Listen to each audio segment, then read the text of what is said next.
उठे जा कतारा हिलन पाल आले अब्बा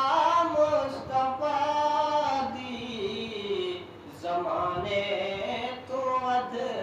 है सखा मुस्तफा दी जदे ते भी थई नायाब थी गया जदे ते भी थई नायाब थी गया वॾी